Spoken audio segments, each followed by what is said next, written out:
The scope that we view problems as leaders should be, for starters, different from how any other student that we intend to represent views them.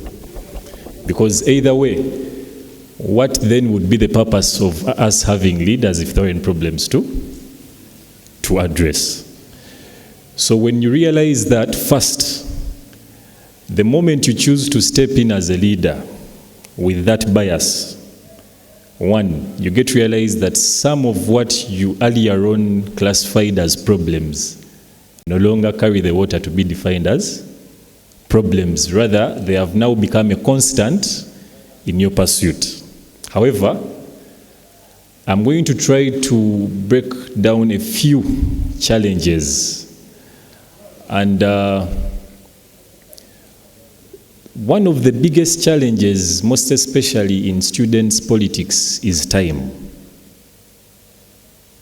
Those who do not know time, I've been hosted in sorority before to talk about time, and time itself wasn't enough to let me talk about itself. Time is a resource on which all other programs you run feed. We are here to seek information, but we are all doing this, right? So time is like a constant. It's like that X in the math numbers that you're solving. It never disappoints. It is always there, and you have to respect it. So you're a leader, not forgetting your main purpose at the university or in the secondary schools you all at is academics. And now it becomes a little bit challenging at university that even now you have to figure out how to survive. You get my point? Unlike some of you who are dressed in uniform, you can even rebound. At university level, you have to look for that suit. You have to look for that phone. You have to be equipped with transport. So time to balance your survival, your academics, and the career becomes a very important aspect. And for so many people who are weak on managing time, the equation never comes to balance. The other challenge is, I would say, financial literacy.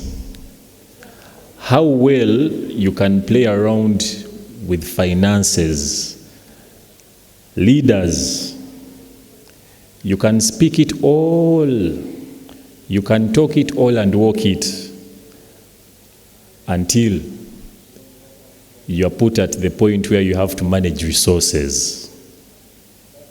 I don't want to go political, but we have seen some prominent politicians, after a long journey of building a career, you saw what money did.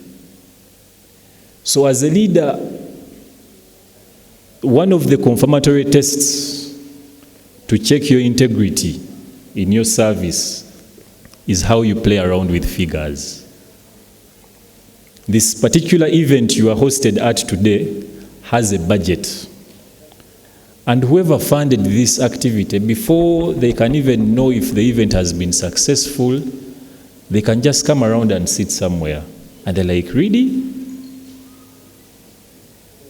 You get my point? But if someone comes into this room, they are seeing cameras on, they are seeing decoration on, we've been told there is lunch.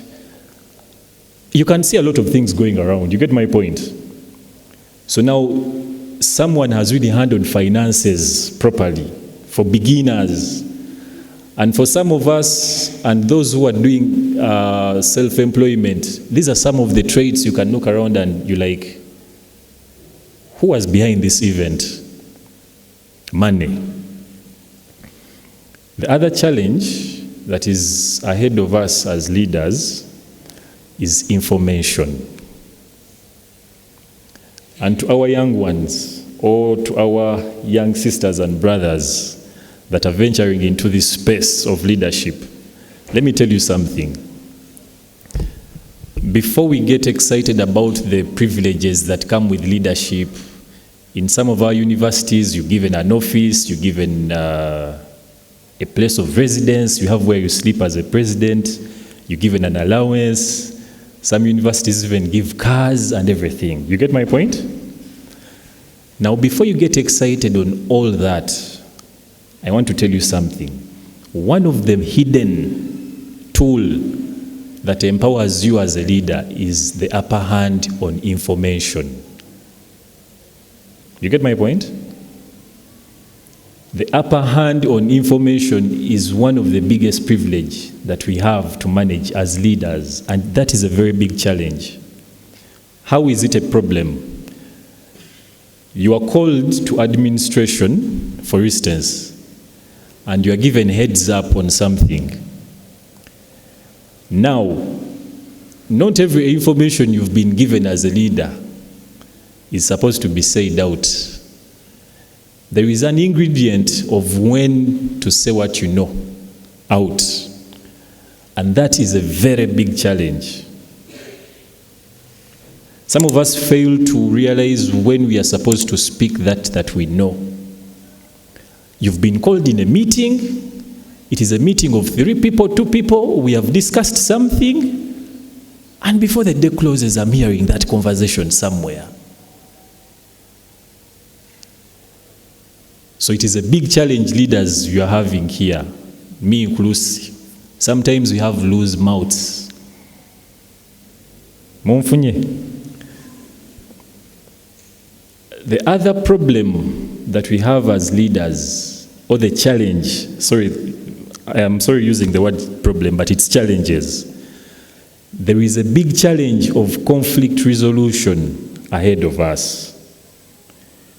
As you've noted in my introduction, that our main role as to why we are leaders, it is because the societies we live are open to challenges, conflicts, and so on.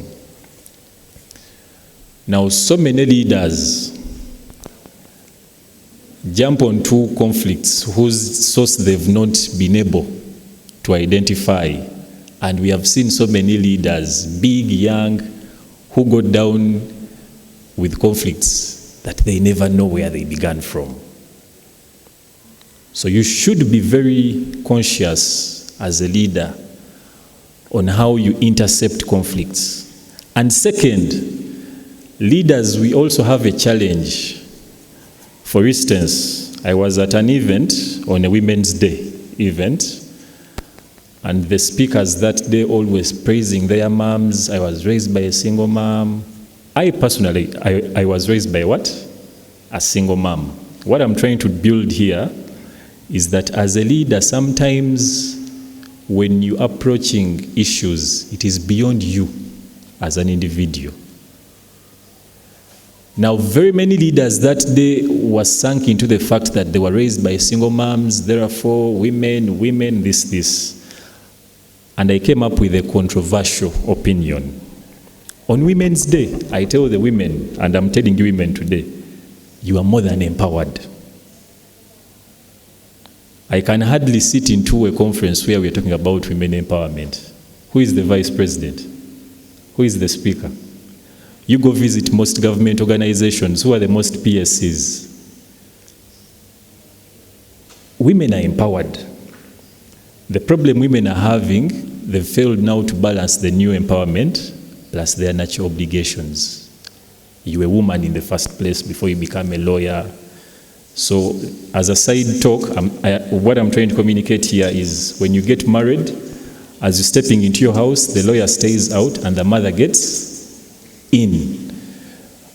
That is an example to show you how you're supposed to dress off your bias and you tackle and investigate a situation before you with a detach of maybe your past tortures, your past traumas, and so on. Out of time. As I conclude, the last one, the last challenge is, I think I will end with that because of time, but they are vast. Thank you very much.